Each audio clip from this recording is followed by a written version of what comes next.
into some of the more methodologic aspects of the discussion today. And we're going to have 5 speakers and discussion and questions at the end. The session will end at about 5:30. So hold on to your seats. Our first speaker is Professor Steve Goodman from Stanford. Thank you. How do I, is this the, okay, can everybody hear me?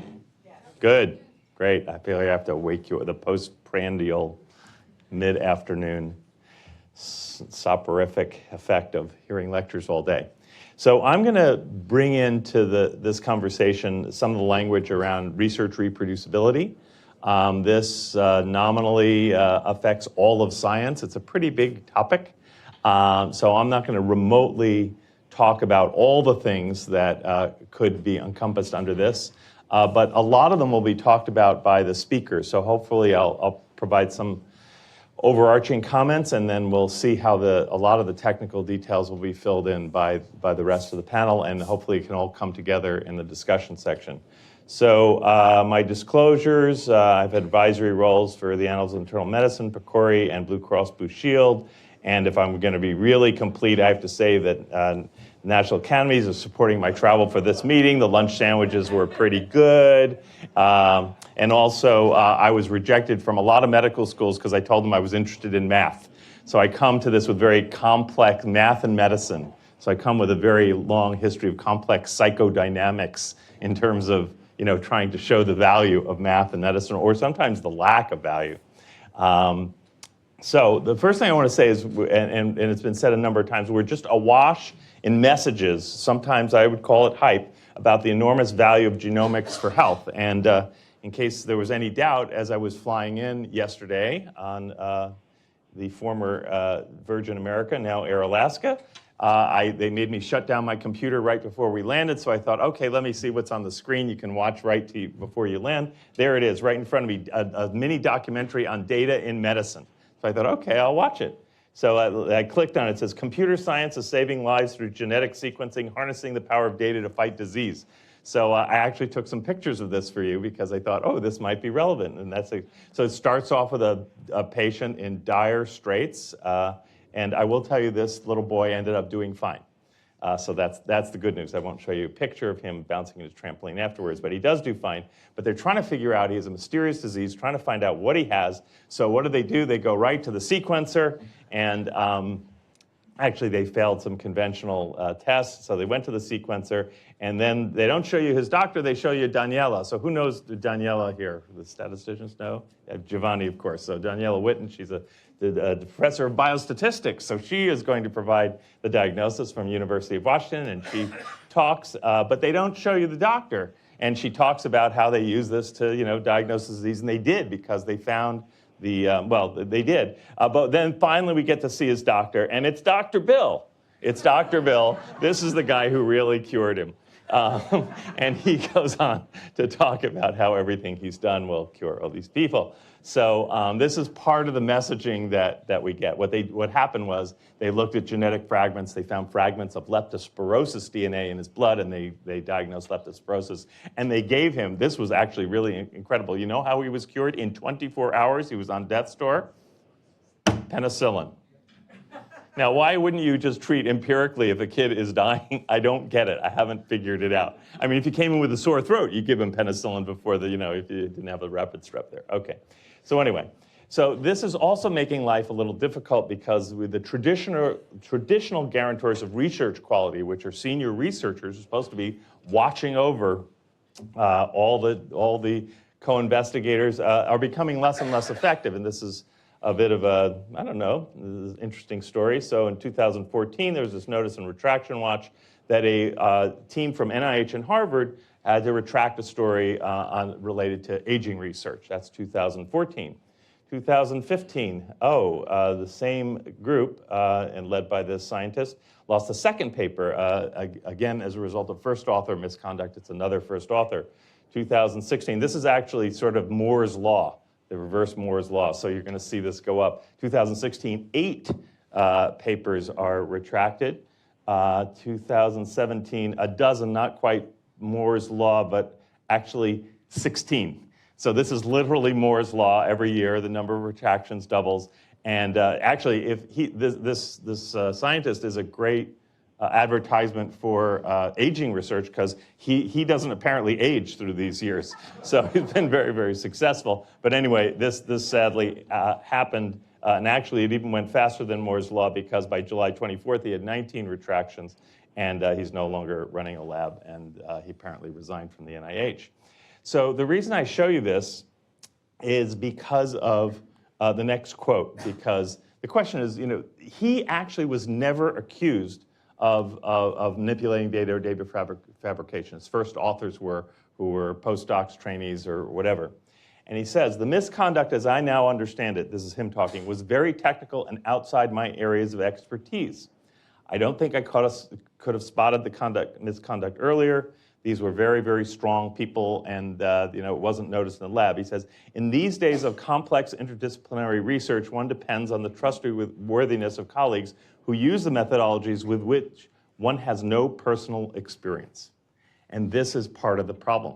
It says, with computational technologies, even the best of clinical biologic researchers may have no idea what's going on in the computer. They don't know how to look over the shoulders of their colleagues who do have this expertise, and they don't have, the data is not of a sort that would make it obvious that they're coming up with results that may counter their biologic intuition. And this is a big problem, and it's a generic problem. And partly because of this and many other things, issues around reproducibility have been a big concern. This is just the very latest one. It's the cover of Science just 2 weeks ago. The whole series on meta-research, which is something that I like doing. And of course, about 4 years ago, Francis Collins wrote this piece about the NIH was going to improve research reproducibility. What's interesting is how they defined research reproducibility, which then defines the interventions they're going to take. And I'll just highlight poor training of researchers in experimental design, the making of provocative statements, not reporting the basic elements of the design, coincidental findings that happen to reach statistical significance, coupled with publication bias, overinterpretation of hypothesis-generating experiments, and reports that claim a significant result, yet fail to be reproducible. This is a sort of complex mishmash of different ideas. This does not represent a single view of what is reproducibility, but it certainly does show that it has multiple factors involved. And when Nature did a study of 1,500 scientists, these were the factors on the left that they thought contributed to irreproducible research, and on the right that could help it. And you see a lot of focus here on computational stuff. On the right, better understanding of statistics, better mentoring, more robust design, more within lab validation, incentives for better practice, and you see the complement on the left. So this sort of gamish of things led us to write a paper. Actually, first it was the result of a talk I gave here as part of a session with Constantine just a few years ago, and then we wrote it up. And we sort of took on this language that we're always using, reproducibility, replicability, repeatability, reliability, robustness, generalizability, open science, transparency. But I think what we're really getting at is the truth. We're trying to say, is what we say true? That's what we're actually saying. Reproducible is sort of an operational surrogate, but it's a very unclearly defined and unclearly operationalized surrogate. And we have to keep our eye on the truth. But we did come, so let me just talk for a minute about truth. First of all, what is the actual claim of the paper? That's often not very clear. They present results, but it's not clear what the claim is that they are saying is true. There are degrees of truth or confidence in claims, but we have very poorly developed tools or language for this, and the closest we come is sometimes evidential quality. I would say that the operational issue is it true enough to take the next step in development? With that clearly delineated? Is the next step prospective validation? Is it independent validation? Developing a targeted therapy, clinical trial, or clinical practice? And of course, the ultimate truth, which is often implied, is whether patients at the end of the day will be better off if we use a certain tool. That's rarely directly tested. Sometimes it is. But we have to keep our eye on that ball. With all the talk about computation and the problems with data, at the end of the day, what we want to know is if we use this thing and in the hands of people who are actually making the decisions, whether it's the patients, whether it's the doctors, will patients be better off? And that's a very, very, very high bar. So what are some of the meanings of reproducibility? And this is important to keep track of. One, whether we can tell, the first one is methods reproducibility. The second is what I'll call results reproducibility. And the third is inferential reproducibility. And I'll show examples of each one of these. Methods reproducibility is whether or not we can tell what was done, enough to assess the validity of the experiment, the sources of variation, and what needs to be done to confirm or validate it. So this, it's related to the processes of science and the responses to issues in problems with methods of reproducibility is transparency, methods reporting, and data and code sharing, and also material sharing, all the things that tell us what did people actually do. And we've learned more and more and more how little we know about what people actually do when they gather data and when they analyze it. Results reproducibility is something quite different, and we often conflate the two. Results reproducibility is when we do a new experiment in a different place, ideally by different people, that it provides either confirming or disconfirming support for the original claim. It's related to the results of science, and it's related to ideas about additional evidence, validation, and confirmation. And finally, we have something that we don't talk about much, but is always in the background, sometimes in the foreground, which is inferential reproducibility. That is, are the results interpreted the same way by different people? Are they slam dunk? Are they subject to a lot of reasonable people disagreeing? And ultimately, it is whether science can generate consensus that represents whether we're coming to a functional truth. And this relates to the strengths of claims, the degree of proof or validation or generalizability, and this notion of truth and for who and for whom. And we'll see some examples of that. So let's go a little bit further in terms of research reproducibility. This is sort of a traditional definition, which still works pretty well for a lot of research in biomedicine. The criteria are whether you have the analytic data set, the methods by which the analytic results were produced, the computer code, in machine-readable form, in human-readable form, the software environment, the documentation, so you understand what that data means, and actual means to access it. So this works in a lot of settings, but in the domain that we're talking about, which is a sort of fusion of laboratory science and computational science, we find that we need a lot of other facts. Now, I'm expecting in this room, most people know about OvaCheck or OvaSure. Do you know about this? This is one of the first, very, very first. How many people know this? A decent number of hands. How many people know about the Duke omics situation? Okay, most of you. I will tell you that when I asked that question, particularly Duke, to most sophisticated audience, no one has heard of it. No one. So this goes to the fact that different communities sort of have learned different lessons about the fallibility of these of the research that goes behind some of these things. Anyway, this was in 2002, jointly with leading scientists from the FDA and NIH, they produced a test for ovarian cancer that reportedly had 100% sensitivity, 95% specificity, and then I'm not going to tell the whole story. And then a very annoying informaticist named Keith Baggerly, I use that in a completely affectionate way, looked at these data patterns, and if you notice here, you have these bands of that represent the the protein patterns. This was proteomics that was using proteomics to diagnose ovarian cancer, and they're completely different, representing running two different chips, two different assays. And he found out that this spectacular differentiation was totally, and by the way, Congress passed legislation supporting this work and pouring more money into it. So he said, and I love this quote from him, "We achieved perfect classification with noise." that he went into the noise part of the spectrum and found he could virtually 100% distinguish between the controls and the cancer patients. But he went further and he said, careful attention must be paid to measuring and controlling sources of variation in the procedure. An incomplete list includes temperature, humidity, the instrument used, the laboratory.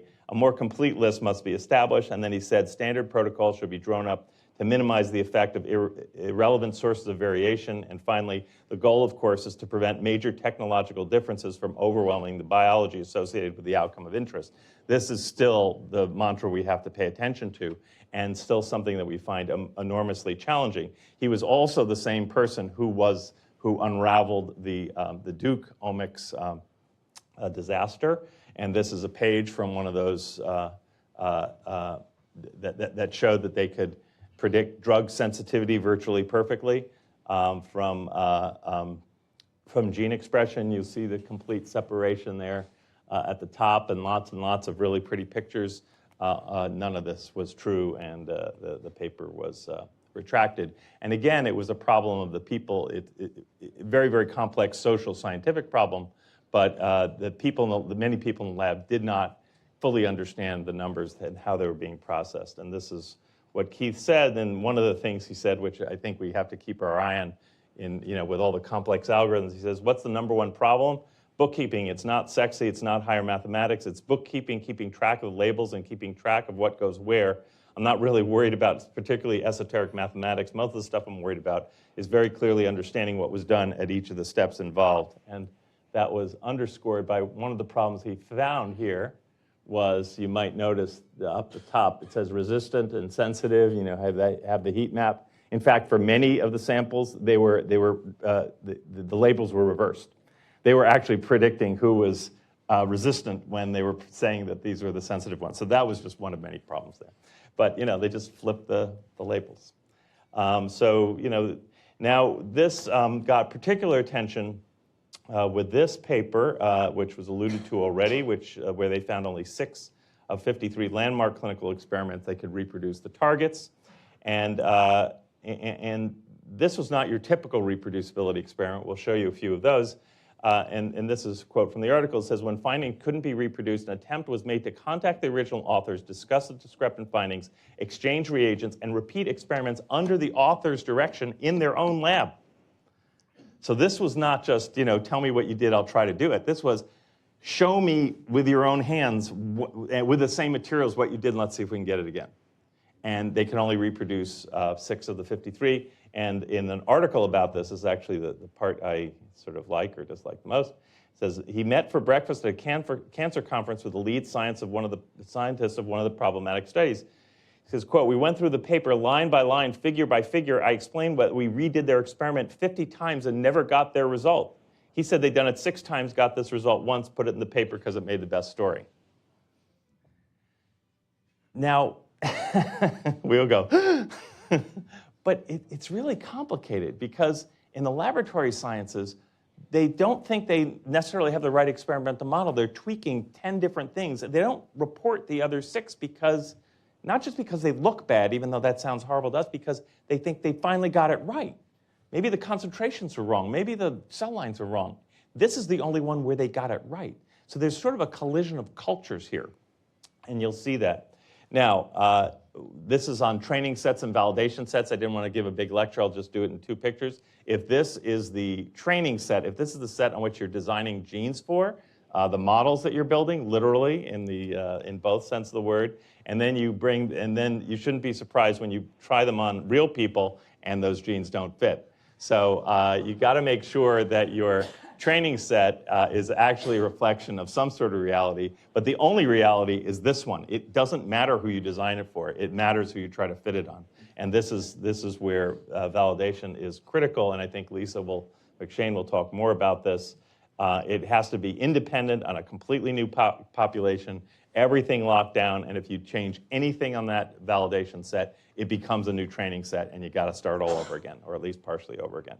And you have to look really, really careful at features of that training set that you might not think of.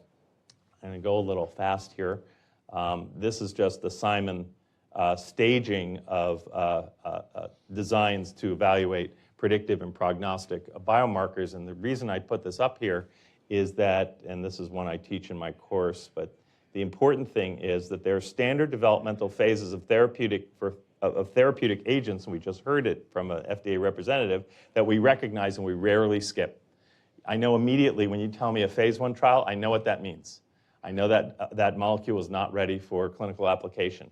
These include all these things that are in the second bullet that we know about.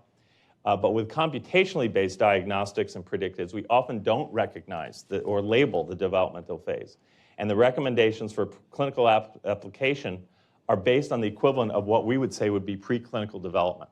That is, we just get the very, very earliest data, and people say this is ready for prime time. And it very, very rarely, and we don't recognize what phase it is. If I told you this is a preclinical drug study, you would never say give that to a patient. You would never say it. But when we have preclinical computational-based diagnostic or predictive studies, you will often find in the paper that it's ready to be tried in humans. So the reliability and reproducibility of claims about performance and which patients and for what therapeutic decisions needs to be proceeded in a systematic fashion, just like it does in the diagnostic realm. Results reproducibility. Let's see how fast. This is a series of RCTs that were done on the use of tamoxifen in breast cancer. And the interesting thing is, the point of this is that our intuition about results reproducibility are all wrong. 22 out of 23 of these studies were not significant. You see all of the confidence intervals cross the line of unity except for one, and yet it meta-analyzed, it produced a net effect of a 20% reduction in mortality. So the notion that significance is true and non-significance is not true, which statisticians know well is a canard, is still held in the community, and we often look at disconfirming results as simply being results that are not significant. And I want to point out that there have been 2 reproducibility projects, one in psychology and one in cancer, and they have yet to actually use definitions of reproducibility that everybody can agree on. And I want to show you just some. Can I show 2 examples of the Cancer Reproducibility Project? So I'm going to show you 2 sets of reviews from the Cancer Reproducibility Project, which was taking cancer studies and trying to reproduce them. This was a study in which they were trying to show that an anti-CD4, the CD47 target would reduce tumor volume. In the replication, it showed that it increased tumor volume. And you see on the right. So let me just show you the editorial exchange. We noted that the whole purpose of the replication study is to provide conclusive evidence for or against the originally reported claims. For publication in eLife, the results must be conclusive, and then they have a whole series of recommendations to make them conclusive. In some, you need to provide sufficient experimental evidence to render the replication study conclusive. This is how they responded. This replication attempt, like all the attempts in this project, are designed to perform independent replications with a given sample size and power, and we had a pre-specified protocol. We're not going to deviate from that protocol. This gives you clues as to what to do in the future, and we're not changing it. This is a clash of cultures, and I'll show you one last. He says, however, we understand the desire to perform the experiment independently again with these modifications. Basically, we'll leave that to other people. I'll show you one last. And the people who are running this project is saying there's no straightforward answer to the question, what's a successful replication? And I'll show you the inferential reproducibility in the form of this study. This was a study, actually, Atul Butte was the senior author on the original study. And through computational techniques, they came up with the suggestion that cimetidine might be active against lung cancer. And these were the results of the top 2. I'm going to outline them like that. Would you say that those results, these are the magnitude of change in tumor volume, would you say that those results generally were consistent or inconsistent? Particularly the top one. Is that consistent or inconsistent? Those 2, that's the degree of effect of the original study on the top and the degree of effect of the replication study just below it. Inconsistent or consistent? Inconsistent. Why inconsistent? Well, I can't read the graph, so assume that the dotted vertical line is an indication of some important criterion in the study. Okay, let me just cut to the chase because we don't have any time. That's the line of no effect. The second study is completely within the confidence interval of the first study. These are 1,000% consistent, but they did a Bonferroni correction here, and they declared the second, because there were 3 things tested, they declared the second result non-significant, the first result significant, and they said that this was inconsistent, even though these results, this is inferential reproducibility. So I'm not going to go through all the language here, but it was picked up in the reviews. Why is a Bonferroni correction used? Why didn't you just test directly the hypothesis of the first study? And they basically said, that's because that's what we said we would do. And they said, and the difference between significant and not significant is not statistically significant, which is designed, which I know what they meant, but completely confused the issue. So if you can figure that out, good. So I'm actually not going to, the bottom line was, it was very confusing, and this was compounded by then more studies on this saying, could researchers predict which experiments were reproducible? And this was counted against the experts if they said that this would replicate. So anyway, the last thing I'll simply say is that a report from NASM has started including the misuse or the deceptive use of statistics as a detrimental research practice that institutions should take responsibility for. So I'll just go to my last slide. Because these predictors are very difficult to assess face validity, we have to focus on the rigorous nature of the development. We have to have transparency around the developmental methods, but it's less important than those around validation. Validation, validation, validation is where it's at. We have to do them multiple times, and we have to look at the entire decisional and therapeutic pathway, and patient outcomes are the bottom line. And I'll stop there. Thank you. Thank you.